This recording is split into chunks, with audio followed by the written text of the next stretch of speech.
It seems that every day we're reminded that we live in an era of great power rivalry, that the rules-based order is fading, that the strong can do what they can and the weak must suffer what they must.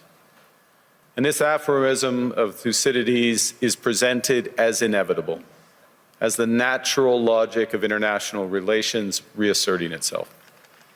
And faced with this logic, there is a strong tendency for countries to go along to get along, to accommodate, to avoid trouble, to hope that compliance will buy safety.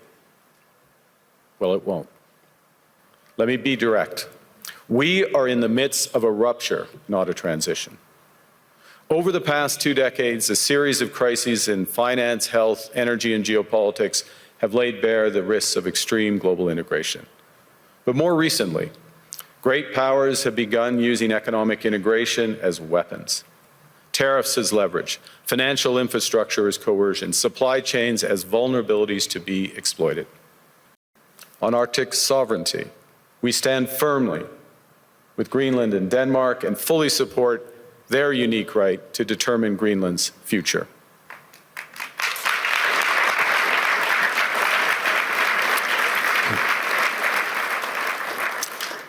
Our commitment to NATO's Article 5 is unwavering.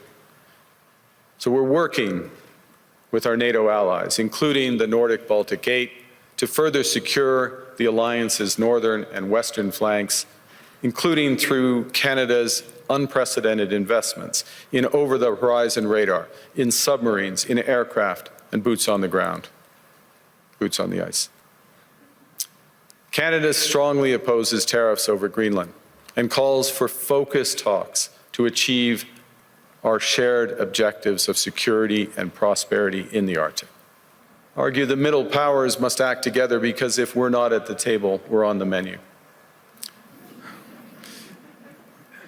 But I'd also say that great powers can afford for now to go it alone. They have the market size, the military capacity, and the leverage to dictate terms. Middle powers do not.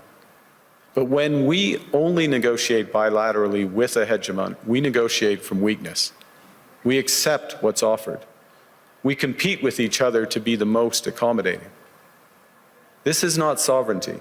It's the performance of sovereignty while accepting subordination.